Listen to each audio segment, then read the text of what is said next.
সমস্যা, ডেলিভার, আমার এই সমস্যা, আমি ভ্যান চালক, আমার এই সমস্যা, আমি বাসের ড্রাইভার, আমি ট্রাক ড্রাইভার, আমার এই সমস্যা, আমি সরকারি কর্মচারী, আমার এই সমস্যা, আমি মহিলা, আমি পুরুষ, আমি ছাত্র, আমি যুবক, আমার এই সমস্যা। সবাই যদি আমরা বলি, 16 লক্ষ মানুষ গিয়ে যদি বলি, তাহলে না বলার ধৈর্য আমাদের থাকবে, না পার্লামেন্টে যারা থাকবে তাদের ধৈর্য থাকবে, সম্ভব নয়। সেই জন্যই তো সারা ভারতবর্ষে 140 কোটির অধিক মানুষ আছে। এই 140 কোটি মানুষের মধ্যে থেকে 543 জনকে আমরা ভোট দিয়ে দেশের আইন মধ্যে পাঠাই। তাদের কাজ কি হবে? এই নির্বাচনী ক্ষেত্রের মধ্যে বালুরঘাট মানুষের যে চাওয়া পাওয়া আছে, যা অভাব অভিযোগ আছে, কৃষক থেকে শুরু করে বিভিন্ন সমাজের মানুষ থেকে শুরু করে যে সমস্ত অভিযোগগুলো আছে সেইগুলো নোট ডাউন করবে, পার্লামেন্টে গিয়ে কনসার্ন ডিপার্টমেন্টাল মিনিস্টারের মাধ্যমে সেখানে যারা ক্ষমতায় থাকবে তাদের কাছে জানানো, আর ক্ষমতাসীন দলের কাজ হবে সেটা শুনে বালুরঘাট মানুষের সমস্যাটাকে সমাধান করা। কিন্তু আমরা কি দেখছি? যাকে পার্লামেন্টের মধ্যে পাঠালাম তার কাছ থেকে যে আশাটা করেছিলাম সে আশাটা দূরের কথা, তার পরিবর্তে শুধুমাত্র বিভাজন করে ক্ষমতায় টিকে থাকবো কি করে হিন্দু মুসলমানের মধ্যে, জাত ধর্মকে নিয়ে বর্ণে বর্ণে বিভেদ লাগিয়ে দাও। মুকুল ভাই পড়ে আসুন, এই মুকুল ভাইকে বুঝতে দাও, বিভেদ লাগিয়ে দিয়া এইটা আজকে দেখছি। আমরা পাঠিয়েছিলাম পার্লামেন্টে, আমরা কৃষক, আমাদের সমস্যাগুলো সমাধানের জন্য ওখানে কথা বলবে। পক্ষান্তরে কি দেখেছি আমরা? এর পরিবর্তে আমরা কি দেখলাম? পার্লামেন্ট থেকে যে বিলগুলো পাস হলো কৃষকদের স্বার্থকে ক্ষুণ্ণ করে, সেই ব্রিটিশ পিরিয়ডের কথা মনে পড়ে গিয়েছিল।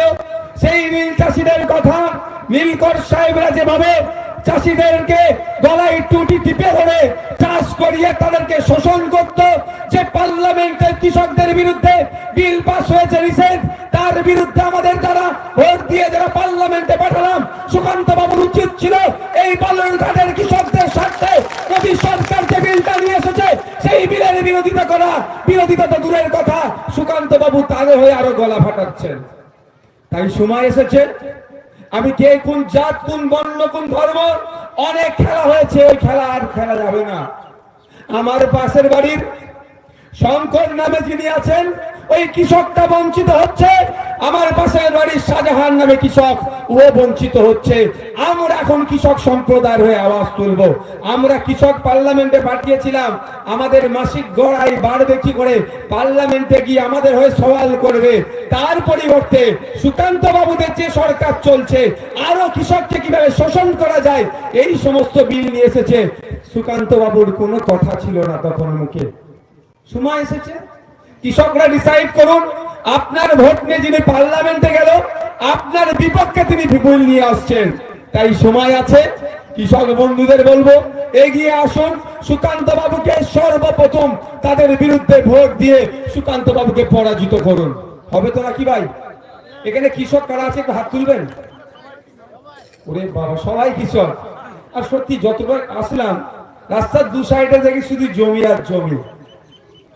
তাহলে কৃষকের স্বার্থে আঘাত যারা দিচ্ছে তাদেরকে ভোট হবে? তাদেরকে ভোট দেবো আমরা? তাদেরকে আমরা ভোট দেব না।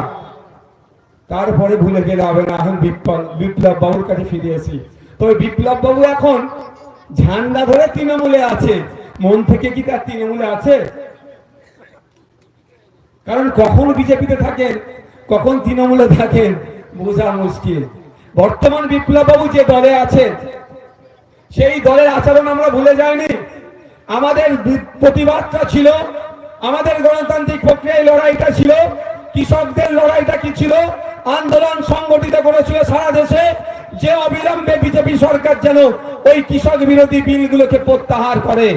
সেই লক্ষ্যে সারা দেশের কৃষকরা কেন্দ্র সরকারের বিরুদ্ধে লড়াইয়ে নেমেছিল এবং সারা ভারতবর্ষে ভারত বন্ধের ডাক দিয়েছিল। আমরা ভুলে যাইনি। ইন্ডিয়ান সেকুলার ফ্রন্ট শুধুমাত্র এই আপনার বালুরঘাটের কৃষকদের জন্য নয়, সারা দেশের কৃষকদের স্বার্থে কৃষকরা যেই ভারত বন্ধের ডাক দিয়েছিল সেটাকে সংহতি জানিয়ে, সেটাকে সমর্থন জানিয়ে কৃষকদের জন্য আমরা বন্ধ পালনের জন্য পশ্চিমবাংলায় আমরা বন্ধ পালন করছিলাম। কিন্তু আমরা ভুলে যাচ্ছি না ওই দিনের কথা। লড়াইটা ছিল, আন্দোলনটা ছিল বিজেপি সরকারের বিরুদ্ধে, সুকান্ত বাবুদের সরকারের বিরুদ্ধে। কিন্তু দুঃখের বিষয়, বর্তমান তিনি বিপ্লব বাবু যে দলে আছেন, আমরা যখন সকালে বন্ধ করতে নেমেছিলাম কৃষক ভাইদের স্বার্থে, তখন এই বিপ্লব বাবু দলের কিছু সমাজ বিরোধীদের লেলিয়ে দিয়ে কৃষক সহ আমাদের উপরে আক্রমণ করেছিল। তাই আমরা ভুলে যাব না, সময় এসেছে যেমন সুকান্ত বাবুদের বিরুদ্ধে ভোট দেবো, আগামী দিনেও বিপ্লব বাবুদের বিরুদ্ধে কৃষকরা ভোট দেবে এবং কৃষককে যারা সমর্থন করে তারাও ভোট দেবে। ওই দিন আমরা ভুলে যাচ্ছি নাকি? আরে আন্দোলনটা ছিল তো বিজেপি সরকারের বিরুদ্ধে। মমতা দিদির এত কষ্ট হচ্ছিল কেন? আন্দোলনটা ছিল দিল্লি সরকারের বিরুদ্ধে। পশ্চিমবাংলার সরকার এত ভয় পেয়ে আমাদেরকে আটকাচ্ছিল কেন? আসলে একটা তলাই ভালো সম্পর্ক আছে দাদা, যে সম্পর্কটার নাম কি? বিজেমূল। নালে মোহন ভাগবতজি আরএসএস এর যিনি চিফ, মেদিনীপুর কেশিয়ারিতে আসছেন, উনার নিরাপত্তা থেকে শুরু করে সবের দায়িত্ব মুখ্যমন্ত্রী বলে দিচ্ছেন। সৌরভ গাঙ্গুলির বাড়িতে অমিত শাহজি আসছেন, বিজেপির হেভিওয়েট নেতা, কি খাবে না খাবে মমতা ব্যানার্জি ঠিক করে দিচ্ছে। মোদিজির জন্মদিনে ফুল মিষ্টি চাদর প্রতি বছরে অন্য জিনিস ভুলে যাচ্ছে। আপনার আমার বাড়ির ছেলেটা আজকে চাকরি পাচ্ছে না, আপনার আমার বাড়ির ছেলেটার চাকরি চুরি হলো, সেটা নাকি ওনার মনে নাই। কিন্তু মোদিজির কবে জন্মদিন সেটা কিন্তু দিদিমণি বলে না। ফুল মিষ্টি জন্মদিনে ঠিক সময় করে করে পাঠিয়ে দেয়। দিনের শেষে এটা বিজেমূল। আপনাকে আমাকে শুধু ভয় দেখানো হচ্ছে। তাই বলবো, ভুলে গেলে চলবে না। কৃষকদের সাথে যে আচরণ করেছে তার জবাব কৃষকরা আগামী দিনে দেবে তো নাকি ভাই? দিতে হবে, এটা মনে রাখবেন। আপনি একজন কৃষক যদি মনে করেন আমার ভোটের কতটা দাম, ভুল করবেন। আপনার ভোটের যতটাই ক্ষমতা, দিদিমণির ভোটের অতটাই ক্ষমতা, মোদিজির ভোটের অতটাই ক্ষমতা, সবার ভোটের ক্ষমতা সমান। আপনারাই ভোট দিয়েছেন বলে দিদিমণি মুখ্যমন্ত্রী হয়েছে, আপনারাই ভোট দিয়েছেন বলে